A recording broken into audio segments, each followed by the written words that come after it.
Sir, we can start.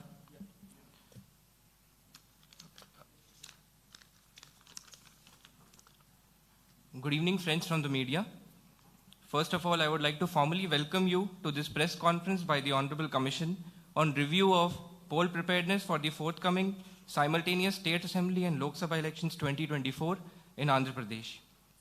We have with us here the Honorable Chief Election Commissioner, Shri Rajiv Kumar Ji, the Honorable Election Commissioner, Shri Anup Chandra Pandey Ji, and the Honorable Election Commissioner, Shri Arun Goyal Ji. We also have with us senior officials from the ECI headquarters, including Senior Deputy Election Commissioner, Mr. Nitesh Vyas, and also the CEO of Andhra Pradesh, Shri Mukesh Meena Ji. I am Anuj Chandak, Joint Director. The format of the PC will be like this. There will be opening remarks by the Honorable CEC along with a presentation. We will share the copy of the presentation with all of you after the event is over. Following this, there will be a brief question and answer session. Please confine your question to the review of the poll preparedness. When you want to ask a question, raise your hand, wait for your chance to be called and put your question. When it's your turn, introduce yourself and your organization and then ask your question. Please keep your mobiles on the silent mode. So I would request you to now deliver your opening remarks. Thank you, Anuj.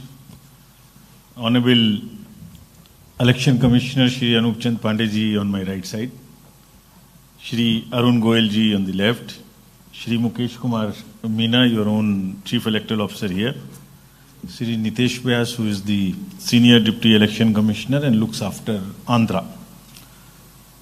Friends from the media, Namaskaram to all of you. On behalf of the Election Commission of India, and through you first of all, hearty greetings and Happy New Year to all the residents of Andhra Pradesh, and also an appeal and call to very actively participate in the forthcoming elections, that is the Festival of Democracy. I welcome you all to this press conference, which is of the year 2024. Let me tell you that this is the first press conference Commission is doing in the year 2024. And we are starting our first visit for the general elections preparation of 2024 parliamentary elections and also the assembly elections in the 4 states. And our first visit is to Andhra Pradesh. And therefore it is the first time in the year 2024 and in run-up to the 2024 parliamentary elections and the state elections, we are addressing a press conference first in Andhra Pradesh. To just brief you before I come to the specifics, that a very solid set of preparation is in place for conducting the elections in 2024. The travel through the states, Andhra being the first, and meeting with all the stakeholders is to further get the information and consultation with them to know as to what more we need to do. We at the Commission and our teams in the states, each state has a CEO and the district magistrate, DOs and the entire team, will put in hard work and necessary intervention, giving India's electors and all stakeholders the best possible electoral experience, which the largest democracy of the world deserves. So we are all set to give an election in 2024 befitting to the largest democracy in the world. In a way, we are today commencing our journey of duty and resolve. Political parties are our biggest stakeholders and must become our best partners. This is what is our philosophy, this is what is our thought. We are here and will go to many other states to listen to them and facilitate them. Commission will sincerely have a consultative approach as far as all these stakeholders are concerned. At the same time, the Commission is very, very firmly committed to conduct election freely, in a fair manner, transparent manner, and inducement free. Our effort is to ensure that those who needs to be in the electoral rolls are in the electoral rolls, those who should not be in the electoral rolls are not in the electoral rolls, and having come to the electoral rolls, it is from roll to poll, so people come in large numbers to the polling, and through you, again, we request that all the voters of Andhra come and participate whenever elections takes place to the State Assembly and also to the Parliament. Friends, at the first instance when we came here day before, we met the national political parties and the regional political parties, which was AAP, BSP, BJP, CPIM, INC, Telugu Desam, YSR, Congress Party. So I'll first brief you as to what they asked us, so that you know, and this is the best forum to answer them, that they asked us these kind of questions, and this is what we are replying to them. So first I'll read what they asked us, and then during the presentation I'll also try and answer their questions. So their first request was that curbing of the distribution of cash to influence voters and strict enforcement for an inducement-free election. Many of them have appreciated the role of the ECI in the recently held elections, which they have watched during the year 2023. Some parties mentioned apprehensions about electoral roll updation, asked for extra vigil on removal, deletion of votes, bulk additions, electors with zero or junk addresses, asked that process for addition and deletion of entries in the electoral roll should be free and fair, and they must be involved at every stage. Parties requested for strict action against violators of electoral processes. They also asked for profiling of voters illegally. One of the parties mentioned concern regarding bulk download of EPIC of AP voters for manipulation for creating duplicates. One of the parties requested for special police observers and the deployment of the sufficient paramilitary forces. Many parties highlighted concerns regarding volunteers which are hired and requested that they should not be used in the election process, as they have access to the beneficiaries and the records of the benefits flowing to them through the welfare schemes. There was a request for non-deployment of them during elections. The concern was also highlighted about the partiality of the election machinery. Some parties complained that government officials should not participate in the party functions or party programs. One of the party requested for polling station for tribals in Parvatipuram, Manayam district in vicinity of their residence, as the distances of the polling stations are little far off because of the terrain and the inaccessibility. They also asked about the availability of BLOs at polling station, and one party raised the concerns of bias of election staff and BLOs on the election duty. The few parties raised the question of voters who could be registered in Andhra and the nearby state of Telangana, and how do we stop that they do not do voting here, or they do voting here by getting registered here. The one party asked for some more facilitation at the polling station when the elderly and PWD come, in terms of shamianas and in terms of chair, because it will be the season where the heat will also be there. So friends, this is what broadly they asked. Before I start the details of review of our poll preparedness, and without mincing any words, let me tell you that the Commission has emphasized and have given very clear and firm directions to election machinery and the entire bureaucracy to be impartial, transparent, accessible to all stakeholders. I would repeat that very strongly. All the formations of the bureaucracy, district magistrates, SPs, IGs, excise, transport, everyone has been extremely clearly, without mincing any words, told the necessity and the democracy for them to be absolutely impartial and provide level playing field for all the parties, to maximum facilitation to the voters, to bring them to the polling stations, give them the best experience, and during the process, while they deal with political parties, provide to all candidates a level playing field. What does it entail? What does it mean, giving the thing? I will tell you now. So let me now start with the profiling of what the elections look like. The two elections will happen, assembly and parliamentary. You have total 175 seats for the assembly and 139 general, 7 STs and 29 SCs. In Parliament, you have 25 constituencies, 20 being general, 1 ST and 4 SC. If you come to the general overview of the voters, total electors are 4.07. The final roll will be published on 22nd of January 2024. This is the situation as of now, and a very happy trend, which we wish is there all across the country. Female voters are more than the male voters. 2.07 crores as against 1.99 crores. So the gender ratio is positive. We have done a special focus on registering the persons with disabilities, which are 4.76 lakhs. 80 plus voters who will be given facility to vote from the comfort of their home is 5.8 lakhs. And very again happy figure that there are more than 1,174 to be precise voters who are of the age of 100 and plus. And again very interesting thing that first time voters between 18 to 19, this is where we are focusing on the youth so that they become the part of the democracy and they start coming to the polling stations, is 7.88 lakhs. This is the first time voters, which is a very healthy ratio again. Friends, coming to the focus on women, it is how it has been increasing.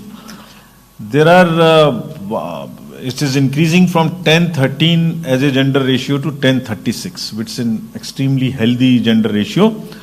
And in the 159 ACs out of 175, gender ratio is more than 1,000. This is again, it's not confined to a few assemblies, it is across the state, and again a very, very healthy sign. And interestingly, in the 18 to 19 years also, women voters are 3.5 lakhs, which is again a good ratio as compared to that. Our focus is also on the inclusive elections. First time voters in 18 to 19 years are 5.05. And as we started from last year to take the advance applications, because of the, on first of every quarter, that is the qualifying date now, there are 3.77 lakh voters who have applied in advance with us. Gender ratio in 18-19 is also on an increase from 778 to 796. Coming to the carrying forward the inclusive part of our electoral roll, there are 11 particularly vulnerable tribal groups in the state of Andhra, the total population being close to 4.29 lakhs. And 18 plus population being 2.94, there is a 100% enrollment which we have attempted. Across the country, we are trying that the particularly vulnerable tribal groups which happen to be at the lowest of the human development indices are covered. They also get a full chance to participate in the democratic process, get a voice. And this is an attempt. We will make an extra attempt to bring them to the votes. Now I'll come to specifically the complaints given by the political parties. First complaint was, as I mentioned, regarding the large number of deletion of voters. So, friends, to tell you that from 6/1/22, that was the date of the final publication in the year 2022, till 30th 8/2023, there were 21 lakh deletions made. All of them have been verified, and whatever there were only 13,061 deletions which were found to be incorrect, and therefore they have been rectified. So all deletions whichever have been made, we have certificates from each DO, they have been cross-verified. So this should rest now the issue. Regarding the complaints regarding dead, shifted and duplicate voters, that again was compiled, and out of a 14.48 lakh voters, 5.65 lakh names found to be either death cases or permanently shifted, and after due verification, they have also been deleted, which is forming part of the total deletions. As regards the cases of, there was a complaint that on one house, there are many voters, more than 10. This was the complaint in Telangana also, which we received. And this is a historic legacy problem because the house numbers for some regions in the panchayat or in the municipal areas are not given. So as you call here, they are the zero numbers or the junk numbers alphabetically or some sign numbers. House-to-house verification were done for 1.57 lakh such houses which have these kind of zero numbers or others. 20 lakh plus electors. When the draft publication of roll was done on 27th of October this year, the number reduced to, after carrying the corrections, to 65,964, and out of this 4.52 lakh have migrated and 26,679 are non-traceable. So therefore, the nutshell, 99% cases have been resolved wherever there are more than 10 voters. Either they have been deleted or after filling up the form, their new address has been given to them. Similarly, zero and junk, this was the voters of the houses which have 10 and more. Now, similarly, about junk and zero character votes, there are 2.5 lakh such households where also addresses have been corrected and after filling up the forms. Next. Now, after completing the ER, coming to the overview of the polling stations. The total number of PSAs in the state for elections would be 46,165. Average voters would be around 870, though maximum up to 1,500 they are permissible. Urban and rural backup is given. There would be webcast from these polling stations to know what is happening inside in around 70%. In each constituency, the Commission is attempting that in order to give empowerment again, that booths are managed by the women or by the youth and also by the persons with disability. So there would be booths in each constituency which will be managed. They will look something like this. Women, just the visual thing. We will make all extra efforts to make the voting experience very, very festive from our side. Next. Now, each polling station would have minimum facilities assured. These are toilets, signages, drinking water, poll volunteers if some persons with disability or old age wants to get this facility, help desk, ramp, chairs, everything. Next. Senior citizens, and there are 5.8 lakh senior citizens, as I mentioned before. They would be allowed voting from their houses. The 5 days after the notification, they have to fill up the form 12D. Those who want to come do not want to come. Majority of them wants to come to the polling station. This is what is our experience. Because old days they get a chance to come to the polling station and meet people, and it's in their habit. So most of them wants to come. In case somebody doesn't want to come, this is the facility that they will be allowed to cast their vote from the home, and similar facility exists for the persons with disability also, who have the disability of 40% and above. Next. Friends, we want to publicize this through your medium. There is a C-Vigil applications. I'm coming to the technology now. Parts, how would we facilitate conduct of free and fair elections. So C-Vigil is an application. Citizens be vigilant. That's what is the purpose. You can make any kind of complaint to the Commission. You can take a photo. You can type something. You can take a video, upload it from your system. Your identity is not revealed, and we will take the location, that is the longitude and latitude of your location, right from your phone. Our team will reach maximum within 100 minutes to resolve that issue. We'll come back to you within 100 minutes. That's the guarantee through this application. What it does, nearby, whichever is the zonal magistrate or the team, it directs them towards the site from where the complaint has been lodged. Similarly, next is the voter helpline app. So if anybody wants to know where is the polling station, who is the BLO, what kind of, or the election results, they apply for anything online because the corrections and things are still available, or download the e-epic. This is the website, voter helpline. Suvidha portal, you would be very happy to know again. This is an technological intervention to again ensure the level playing field. there was a possibility that when the entitlements are asked by the candidates, say for instance the booking of a ground for conducting rallies, now they will apply on this website, on this portal, which will be timed logged in and first in, first out. Whosoever applied first will get the first. All DOs, district magistrates, have been instructed that strictly whosoever applies first for a facility will have to be given first. Not that any extraneous considerations. The next important application is Know Your Candidate, KYC. Anything you want to know about your candidate is all available on this, including the criminal background or antecedents, if any. And each candidate has to publish thrice in newspapers, portals, TV, everywhere about the criminal antecedents. This is to make the voters aware as to what kind of, whom we are choosing, what kind of criminal background he has. Then it's the choice.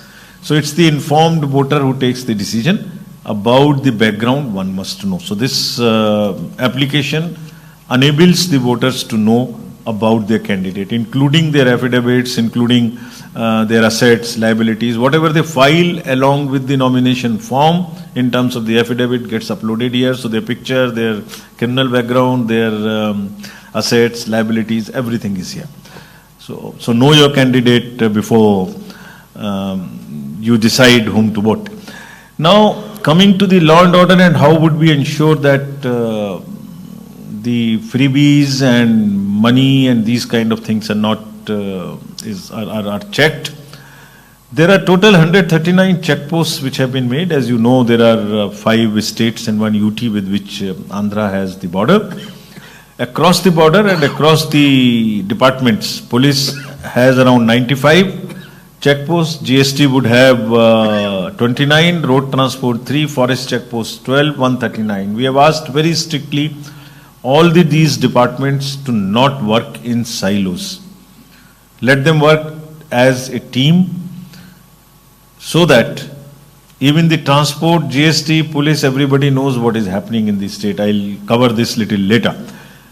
Next, we had a meeting with the enforcement agencies of the state and the center, like state police, state excise, central GST, coast guards, Directorate of Revenue Intelligence, income tax, customs, DRI, Bureau of Civil Aviation, Transport, Airport Authority, Narcotics, ED, everyone. You would ask us what happened. You met so many, what did you do meeting them? Recently, because of, we have introduced a application again, which puts all these agencies on a particular platform. So we know on a day-to-day basis as to what they are doing. Result of which is that in last 11 elections, we have been able to seize something close to 3,400 crores as against the earlier figures of 366 crores. That's the phenomenal increase. We have here asked all the departments to, from now, whenever the thing starts, to take strict action against use of money power during elections. This is one area, inducement-free elections. This is what we are committed to. So, what all it includes? It includes the distribution of liquor, cash, freebies, all godowns, all GST-related issues, eBay bills, analytics. So you know what is coming into the state, both for the assembly elections and also for the parliamentary elections.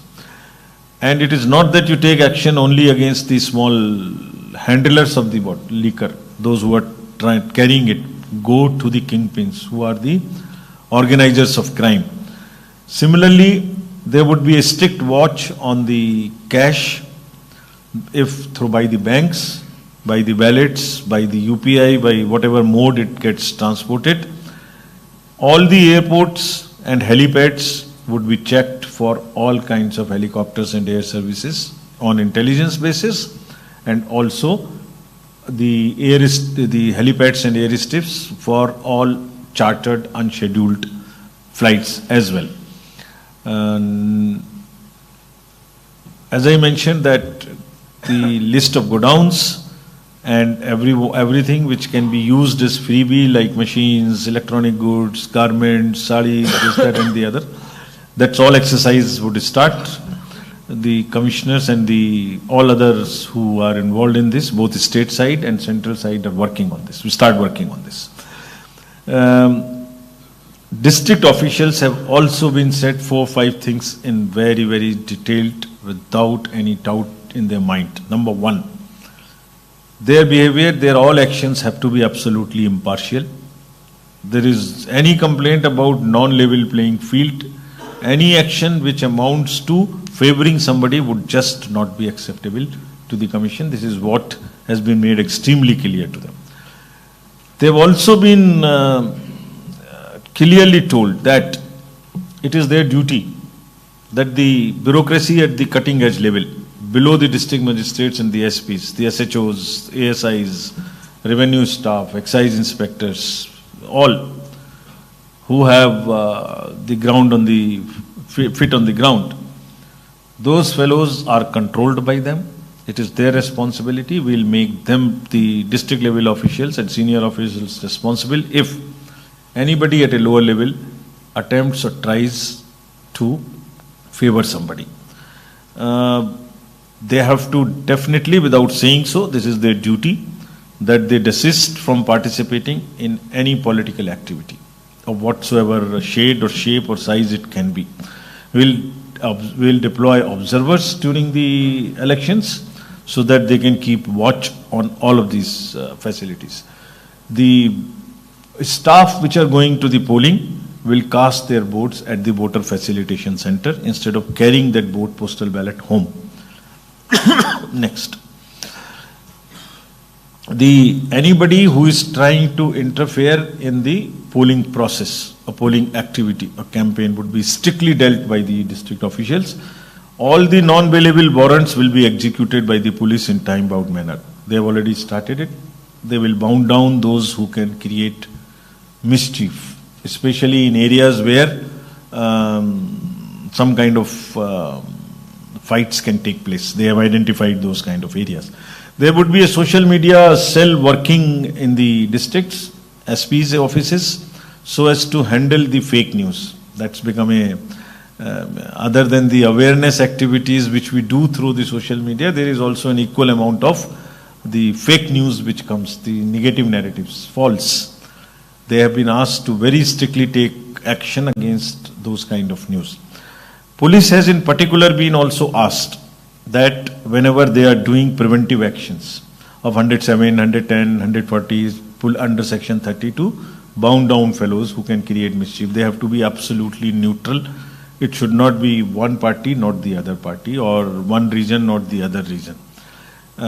It is to establish the level playing field, whichever party, whichever organization the miscreant is, it is strictly on the basis of potential of mischief that person can create rather than on any other consideration.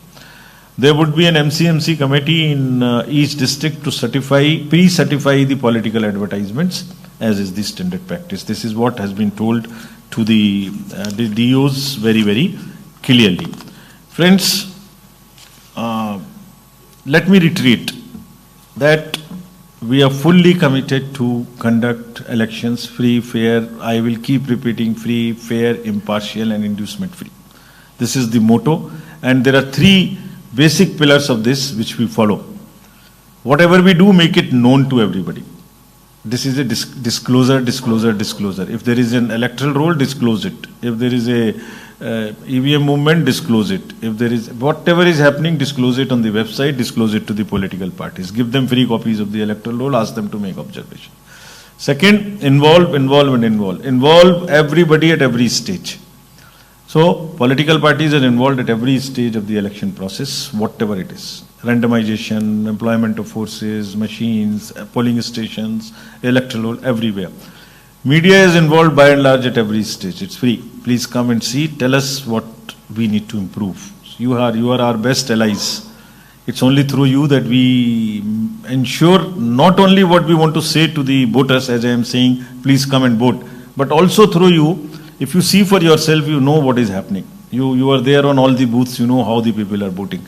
So let me again request all the voters of Andhra to come and assure through you that strictest possible action will be taken if any official or non-official indulges in any malefied or partisan activity related to the elections. Commission will just not allow any cutting-edge official at the ground level to also disturb the level playing field. It's not only DCSPs, it is fellows officials below them as well. All political parties we have consulted. They are the important intermediaries in the process of elections. We would request all of them when the campaigning starts through you again to not indulge in the political discourse which is not befitting. This is what we have been doing now in last election. So the level of political discourse is not plummeting. That is what is our advice to them. That is what is our request to them. We have also advised them recently to be very sensitive to the addresses when they make about the persons with disabilities. They are sensitive to the slangs and languages which are often used against them. That is not used. So friend, once again, thank you very much. And through you, it's again invitation, appeal, request to all the voters to come and vote and participate in the Festival of Democracy. Thank you. Thank you, sir. Thank you, sir, for this very comprehensive and crisp briefing. Now the floor is open for questions. Please raise your hands. The mic will come to you. Please, this mic.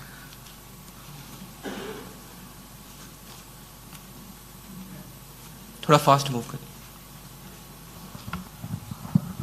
Yeah. Good evening, sir. This is Gopi from Times of India. My question is that two parties in Andhra Pradesh have complained against each other on addition of fake votes and deletion of genuine votes. How do you look at it? My second question is that the people who have voted in Telangana in the recent general elections there, they are coming here and registering their names in the voter list. How do you prevent it, or what do you do with that? Thank you. More questions? Yeah, please, to the lady.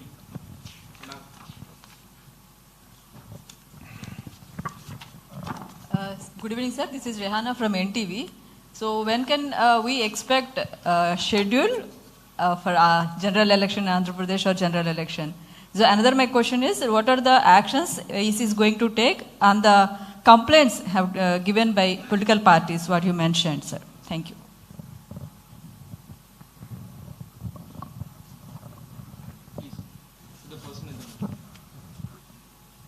Good evening, sir. I am Raghavendra from the Hindu. I would want to know whether this VVPAT facility is still intact and how is it being used over the years? Say again. VVPAT. Thank you. We'll take one more question.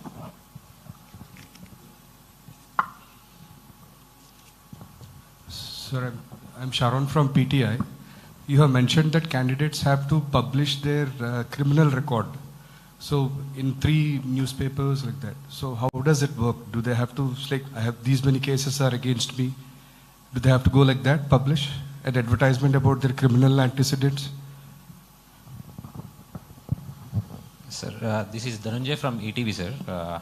Your motto is no voter to be left behind. So what about the implementation part?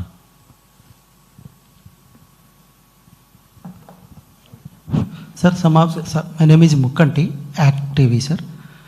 Sir, some of the political party requested, please make a schedule, single schedule, Telangana and Andhra, it in single schedule. That is either first or last. It is possible or not? So, about the first question, deletions and additions, I explained to you in detail. Each and every deletion which has happened since 6th of January 2022 has been verified. And whichever party made that complaint, a reply has also been sent to them. So the position is additions, deletions. Both have been checked and verified and parties informed. We further request, even if something is left, the responsibility of the officers is to have a pure and a healthy electoral roll. So what you are talking about is the purity part of it. So even if there is something left, we are open. let us get it. We have in writing replied to those parties with each case. There were 5-6 complaints in 5-7 constituencies, each and every one. We have details, we can give it to you. The second part, last question first. No voter to be left behind. This is the purity part of this is the healthy part of the electoral role. So how do we ensure that no voter is left behind? There are a number of ratios which we follow. So there is a population which we know. Of that population, how much is above 18 years of age? That also is an estimation we know. The last census is of course 2011. We don't have 2021 census. But each constituency wise we find out an electoral and population ratio. So that EP ratio tells us that we are there on the dot or not. We then calculate how many are there between 18 to 19. How many are there between 18 to 29. How many are there between this age profile, this age group. How many women, how many this. How many PWDs. So we take the data from the Social Justice Department also as to how many people are getting scholarships. So that if there is a gap. So electoral roll is pure. We make it closest possible to the EP ratio. That is how we ensure that no voter is left behind. But what is the problem? This is only the electoral roll part. But how do we bring them to the polling station? So that's an appeal through you. So there are two kinds of things. One is, which we will appeal again and again, though the voting percentage in Andhra is quite good. And women are more, so they definitely vote. But through you, youth, young voters come and vote. All district magistrates, collectors are doing that special drive to go to colleges, to go to the to appoint them as brand ambassadors, the youth fellows. But through you, we say that you please do come definitely. I say in a language that if you keep whole day doing the social media pressing button, please come once and press the button of the ballot unit also. Similarly, the second is the urban apathy, which is also one area which we again want to appeal through you that people living in urban areas should come and vote. So that addresses our efforts for the no one should be left behind. As about the criminal cases, the advertisement would say these are the cases against me, against the candidate, filed so and so, this is the section, all details will have to come in that. It has to publish so that the people know, voter knows before deciding that what are the kind of charges. So this, and we report this after the elections, we compile and report also to the Supreme Court as to how many have filed, how many have not filed, this is what are the cases, this is what it is. Schedule, you would come to know whenever we decide through the press, we declare it first to the press. Nobody knows when it is happening, and whenever first it is decided, it immediately in half an hour's time we go to the press so that it doesn't get leaked, so you would know this. Single schedule for Telangana and Andhra you mentioned. What you have in mind is that people do not cross from here to here and vote both the places. This is what is the purport of the question which was again asked as to how Telangana and AP. So the rule position is, you have to be an ordinarily resident of a particular place in order to be a voter. It is not necessary that you have properties or you have other things out here. Anybody can be a voter only in one place. You cannot be a voter at two places. This is a crime. We have instructed everybody that such instances, if anybody is living here ordinarily, he can definitely be a voter here. If anybody only have properties and some ancestral things here but not living here, cannot be a voter here. So everybody has been interested that if there is any case of a false statement which one gives at the time of becoming a voter saying I am an ordinary resident, and if one tries to be at two places, there is a criminal action which follows. I think I have answered all questions. Anything else? Thank you very much. My second question is not answered. The people who have voted in Telangana are now coming to Andhra Pradesh. No. So if they are living here for the period which entitles them to be of an ordinary resident here, then only they can be voter. And this stage, SSR is already over. They have not passed that much of time since the Telangana elections. now during the continuous updation, which will happen till the nomination date, if anybody tries to be claiming this, he will be definitely looked at more carefully in all those cases of additions, that they are whether ordinary resident or not. Thank you very much. So this will bring us to the end of this presser. I thank all the media and the Honorable Commission for attending this press conference. Now I invite the media to please join us for the high tea. Thank you. Thank you very much.